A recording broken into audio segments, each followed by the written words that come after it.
Muy buenas tardes, amigos. Soy Carla Díaz. Este es mi canal Investigando la Historia y como ustedes bien saben, estamos abordando la semana navideña en ILH y por primera vez tenemos a nuestro querido colega Jesús Barrios para acompañarnos en esta Navidad en ILH con un tema súper interesante. Ustedes ya lo leen arriba, lo vieron en las portadas, así que le doy la bienvenida a Jesús. ¿Cómo estás, Jesús? Hola a todos, ¿cómo están? Hola Carlita. Si lo ven en diciembre, el 25, feliz Navidad, ya que ahora todos dicen que todos nacieron el 25 de diciembre. Por si Sí. acaso, estamos hashtag 25 de diciembre para todos, por si acaso. Para todos, sí, sí. Ahí estamos en la mesa con Krishna, Buda, Horus, todos juntos. Y Baphomet, Y vamos. no olvidemos Baphomet. No. Amigo, mi querido Jesús de Nazaret o Jesús de Belén. ¿Qué sucede ahí? Porque en el Nuevo Testamento jamás leemos a Jesús de Belén. A él jamás se le menciona como alguien que nació en Belén, que viene de Belén. Sin embargo, de un tal Nazaret sí viene, porque es el Jesús de Nazaret. Entonces, yo tengo estas dudas. ¿Será incongruencia? ¿Serán errores? ¿A qué se debe? Sí, bueno, a ver, algo que tenemos que entender, primero que nada, es que los evangelios no son obras historiográficas ni biográficas en el sentido moderno de la palabra. El autor no quería hacer una biografía de Jesús o una historiografía al estilo moderno. Es una obra esencialmente, o son obras esencialmente catequéticas. Entonces, a partir de ese elemento, lo que va a hacer es una catequesis acerca de Jesús para enseñar un Jesús que cumpla con los esquemas mesiánicos que esperan todos los lectores del texto en cuestión, sea Mateo, sea Lucas, sea Marcos, o sea Juan. ¿Y qué sucede? Conforme va pasando, eso es lo que llamamos el criterio de dificultad, conforme va pasando el tiempo, hay detalles de Jesús que hay que aclarar. De dónde viene, cuáles son sus orígenes, quién era. Entonces, ahí es donde intervienen las leyendas que recogen Mateo y Lucas. Pero son esas leyendas que se van construyendo progresivamente y ellos los recogen y empiezan a elaborar. Y obviamente lo elaboran también con sus propios matices, con las interpretaciones propias que da el autor o los autores, porque no es un autor, son autores.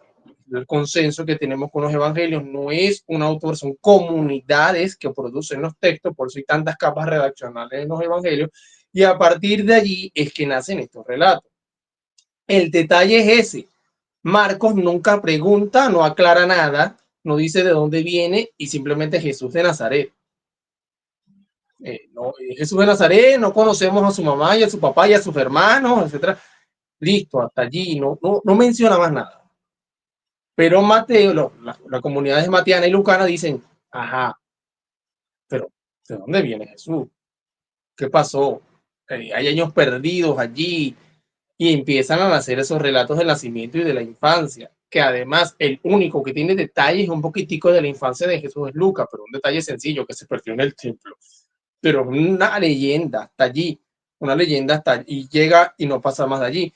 Mateo simplemente el nacimiento y luego pasan 20 años de golpe y ya Jesús es adulto y se encuentra con Juan. Y Juan, el autor de Juan, no, lo que hace es hablar del logos y un himno cristológico complejo que para entenderlo hay que meterse en mucha filosofía y entonces termina creando otra cosa. Entonces allí es donde empieza el tema con el origen de Jesús. Si Jesús nació en Belén, es muy difícil de determinarlo a partir de los evangelios porque esos relatos no tienen mucha historicidad y tienen diferencias entre ellos, detalles que son un poquito contradictorios e incluso únicos de cada evangelio. Lucas tiene detalles particulares y únicos, Mateo tiene detalles particulares y únicos, y a partir de allí es muy difícil. Los relatos además están elaborados con base en muchísimos paralelos veterotestamentarios. Por ejemplo, Lucas intenta imitar a Jesús con el profeta Samuel. Quiere que quede claro que Jesús es un segundo Samuel, mientras que Mateo quiere que Jesús sea un segundo Moisés. Entonces, a partir de allí, hace muy difícil entender qué, qué está pasando, ¿no? Está muy difícil entender qué está pasando y hace que los especialistas digan, no, no. Meyer, por ejemplo, dice, de ninguna manera estos relatos tan elaborados, tan maquillados, y ya verás con exactitudes, incluso hasta en términos agádicos y alágicos, pueden haber provenido de un conocido cercano a Jesús o incluso de su propia madre, porque hay muchos errores, hay muchas inexactitudes y muchísimos paralelos veterotestamentarios que no son casuales, o sea, que no son producto de un Dios que lo decidió, porque es imposible que si Lucas lo presenta como un segundo Samuel y Mateo como un segundo Moisés, y no se ponen de acuerdo cómo presentarlo. Bueno, ¿con quién hacemos el paralelo? ¿Con Samuel o con Moisés? ¿A quién hizo lo que lo provocó? Y como prefirió. Entonces, en las narraciones, además, tienen esos detalles que a mí me impresionan. Por ejemplo, Mateo no explica cómo ellos llegan a Belén. En Mateo simplemente ya están en Belén y se da el nacimiento. Lucas tiene que aclararlo. ¿Cómo rayos estos señores, si están en Nazaret, se van para Belén?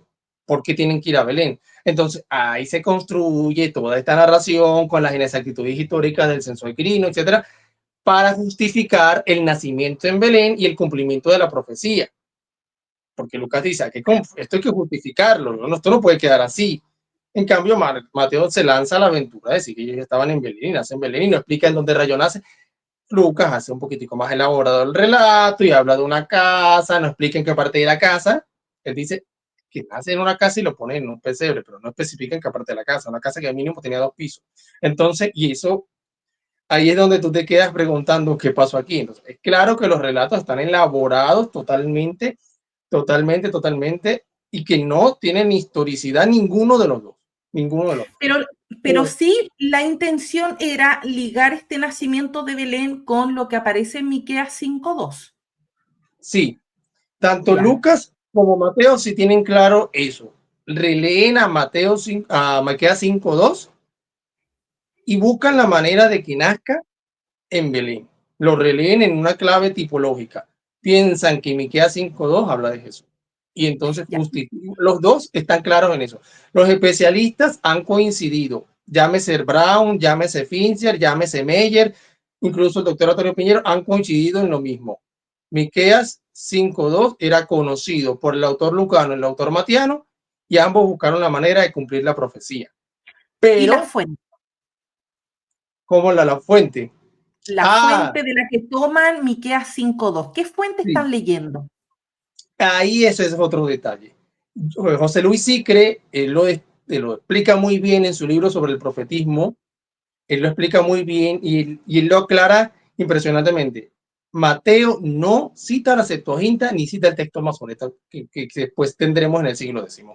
No se sabe exactamente qué versión de Miqueas 5:2 está citando Mateo, pero no es la versión de la Septuaginta, no es la versión masoreta, por supuesto.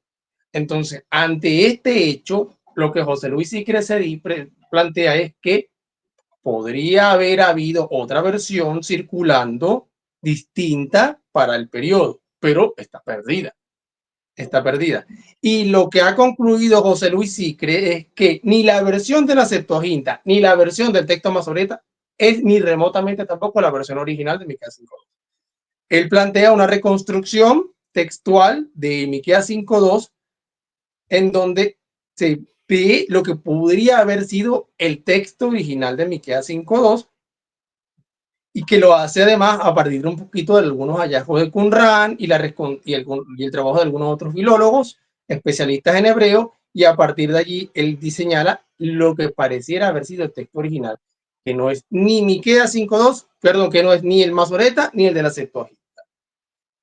Y que lo voy a buscar para que lo puedan revisar después en los comentarios y comparen con el que está en sus Biblias y se den cuenta que es un poquito diferente. Es un poquito diferente al que encontramos en las Biblias traducidas al español y sin duda alguna a lo que está en el texto Masorete y en el texto de la Septuaginta, que aunque parezca extraño, es uno de los pocos textos que no se diferencian en ninguna de las dos versiones. Miqueas 5:2, tanto en la Septuaginta como en el texto Masoreta, son muy parecidos, muy parecidos. Pero lo que cita Mateo, no sabemos exactamente qué versión es, porque es una versión única de Mateo. Solamente se la ha conocido hasta donde mis conocimientos están, solamente se conoce en la versión de Mateo. Jesús y de Nazaret en el siglo primero. ¿Qué es lo que tenemos? ¿Existió la ciudad como tal? De haber existido, no era una ciudad. La conclusión de los especialistas, y podemos mencionar a Meyer, menciono Meyer porque el de los trabajos más amplios y que se han hecho recientemente, junto con los trabajos del doctor Antonio Piñero, son los de Meyer. Pero, ¿qué es lo que concluye Meyer? Por ejemplo, si existió Nazaret, no era ni siquiera una ciudad, era un caserío pequeño, no podemos decir de cuántas casas, pero sí un caserío de clanes, pequeñas clanes familiares que se juntaron y tenían ahí un caserío, una ciudad no, pero ni siquiera llegar a un pueblo, una pequeña aldea que estaba allí, y es por eso que no figura en los mapas o no figura en ninguna narración más que en los evangelios. Ujú. Y figura en los evangelios por Jesús, porque se asume que él viene de allí. Ante el hecho de que a Jesús se le llama de Nazaret y no de Belén, se ha planteado que tiene que haber nacido en Nazaret. Y ante el hecho de que los textos neotestamentarios, sus versiones de la infancia y el nacimiento de Jesús son tan contradictorios y que lo único en que coinciden es que Jesús nació en Belén, pero no explican cómo se da el nacimiento y no tienen tantas diferencias. Y dicho sea de paso, aparte de la diferencia, se nota que los relatos están muy elaborados porque quieren cumplir a toda costa una profecía o una relectura a una profecía. Se ha concluido que, que Jesús no nació en Belén. Por ejemplo, John Mayer fue un excelente exégeta y escribió este judío marginal de 5 tomos, y él concluye en su primer tomo y lo dice así sin dolor: Jesús de Nazaret nació en Nazaret, no en Belén. Y te estoy hablando de un exégeta católico que fue sacerdote en vida. Murió no hace más de 2 años y lo digo, mira, sí, Jesús no nació en Belén, nació en Nazaret.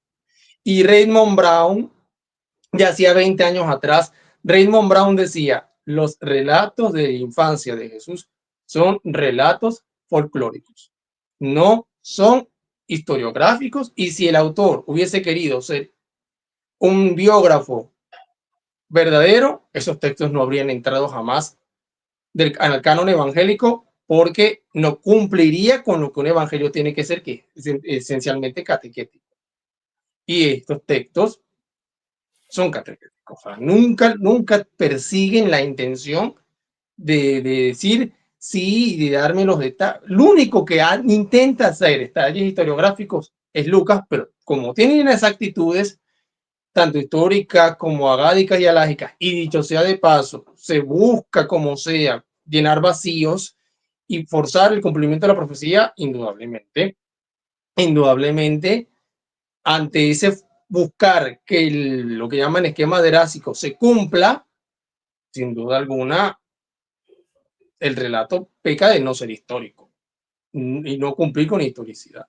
Entonces, los hallazgos arqueológicos que se han encontrado en Nazaret demuestran que la ciudad en el siglo primero logró crecer progresivamente y ampliar su tamaño, pero no demuestran que para el momento en que Jesús vivió allí, eso haya sido una ciudad. De Ajá. ser o de existir, era un caserío muy pequeño, casi imperceptible. Y es por eso que incluso hasta los evangelios dicen: algo bueno puede venir de Nazaret, una ciudad muy chiquita, de campesinos Claro, que no es relevante, no para que nadie. no es relevante, no figura, no destaca. Entonces, en Galilea y que no destaca mucho. Y eso es la conclusión que han llegado la mayoría, ¿no? Hasta ahí han Mm, llegado, pero no pueden afirmar definitivamente que existía o no existía porque el Evangelio escrito a finales del siglo I habla de Nazaret. Y los hallazgos arqueológicos nos muestran que había algo allí construido en el siglo I y que progresivamente creció, pero no demuestra que haya sido la ciudad de Nazaret como piensan algunos. Es como una cosita pequeña. Ya Belén, en cambio, sí era para esa época una ciudad más grande y era una ciudad un poco más desarrollada en términos de tamaño y que tenía tiempo siendo habitada porque además tenía un valor importante por ser la ciudad en donde nació el rey David y era distinto. O donde por tradición se entendía que había nacido el rey David. ya. Es tan complejo este tema, ¿por qué lo digo? Y lo explico al tiro, de inmediato.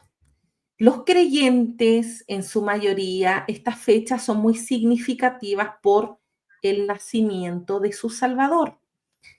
El creyente promedio no se interesa por este tipo de estudios, por eso generamos este material esperando que lo puedan ver, porque ya estamos en un inicio de creer que Jesús nace un 25 de diciembre.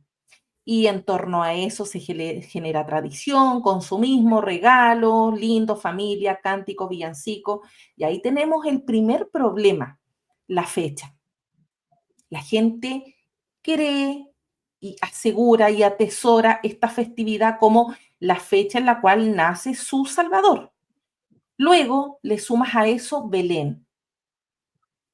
Para los cánticos, los villancicos, este Jesús es de Belén, porque no leen la Biblia, lamentablemente, no leen el Nuevo Testamento. Entonces, es un Jesús de Belén. Yo creo que el cristiano promedio ni siquiera lo relaciona con la profecía de Miqueas 5:2.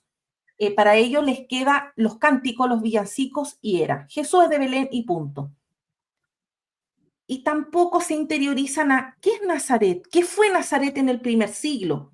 Hay evidencia de tal ciudad. Entonces, al pueblo cristiano evangélico mayoritariamente le falta tanto por estudiar y animarse a querer conocer sobre sus creencias. Y creo que es tan importante manejar como algo cultural este tipo de temas. A ver, celebramos el 25 de diciembre, pero no es porque creamos que Jesús nació ahí, no, es algo tradicional. Le decimos Jesús de Belén, pero entendemos que querían ligarlo a una profecía. Hay mucho desconocimiento, entonces yo en serio que espero que esta cápsula, que la hacemos con mucho cariño, pueda llegar a la gente y la gente aprenda, conozca de sus creencias, de la Biblia, de sus tradiciones. Gracias, Jesús, por primera vez sumarte a la Navidad de Investigando la Historia. Gracias a ti, Carlita. Y un detalle que, o sea, yo creo que el cristiano tiene que entender un poquito, o sea, las profecías en el Nuevo Testamento se releen, no se leen, se releen, se ven en una clave cristológica. Si yo busco en Miqueas 5:2, Miqueas 5:2 no está hablando de Jesús, está hablando del rey Zorobabel.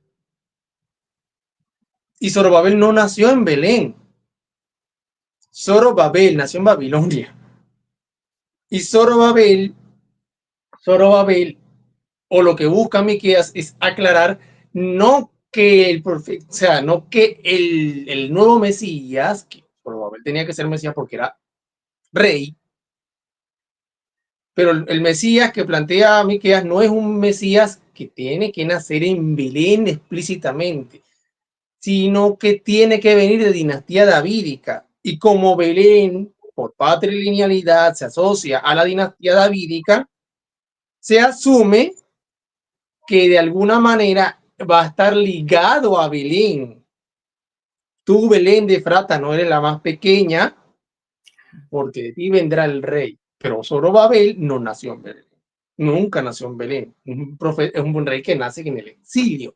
Entonces, lo que busca Miqueas es señalar que la dinastía davídica de origen en Belén se va a mantener, no se va a perder, va a continuar y va a volver a reinar, pero no está diciendo que van a ser explícitamente en Belén. Eso es lo que dice que se ha entendido, ¿no? Está diciendo simplemente que el nuevo Mesías, el nuevo rey, va a nacer de dinastía davídica, que se mantiene la dinastía davídica, que sin duda está ligada y enraizada a Belén como lugar de origen, porque por patrilinealidad. Por patrilinealidad en el mundo semita, usted es del lugar en donde nació el patriarca o nació su padre. Sí, naciste en Belén, pero también estás emparentado a la ciudad en donde nació tu padre, porque hay un nexo patrilineal. Entonces, eso es lo que está queriendo decir Zorobabel, más nada. En ningún momento dice que van a ser explícitamente en Belén, porque cuando Miqueas escribe, Miqueas es un profeta problemático porque tiene muchas capas redaccionales, tiene fragmentos preexílicos con fragmentos proexílicos, entonces se van mezclando, entonces tienes un versículo preexílico y al siguiente el versículo es poexílico, entonces es un profeta que leerlo es muy problemático por eso, porque no tiene un cis in leve muy claro. Entonces allí es donde los exégetas se pelean porque tienen que delimitar qué puede ser preexílico y qué es poexílico, y esta profecía pareciera ser o posexílica o del exilio más inmediato, y está planteando la restauración de la monarquía en el momento en que el pueblo de Israel regresa del exilio, hablando del exilio en Babilonia, ¿no? Entonces, no tiene nada que ver con eso, nada que ver. Que después los primeros seguidores de Jesús lo hayan leído en este momento, en ese sistema terásico, es otra cosa, pero eso no tiene nada que ver, no tiene nada que ver. Pero es bueno aclararlo para que sepan, porque que Mateo dice, sí, Mateo está citando Miqueas 5:2, pero es que Mateo no está diciendo lo que realmente el texto dice, aparte que no sabemos ni qué está citando Mateo, y dicho sea de paso, Mateo no está leyendo la profecía dentro de su contexto, la está leyendo dentro del contexto de su comunidad, que es distinto. Gracias por esa aclaración, Jesús. Y bueno, espero que los amigos estén disfrutando esta semana de Navidad en Investigando la Historia, porque el contenido, la programación está buenísima, buenísima. No Así se la que pierdan. no, exacto, no se la pierdan. Recuerden compartir estos videos, darle like, dejar sus comentarios de cariño a nuestro querido profe Jesús Barrios. Muchas gracias, Jesús. Muchas gracias. Y Gracias a feliz ti, Navidad. Carlita. Gracias al canal y bueno, gracias a todos por la receptividad y feliz Navidad. Sí, Por ahí cierto, todos estaremos en nacimos el esa 25 de mesa. diciembre. Sí. Nos vemos. Adiós.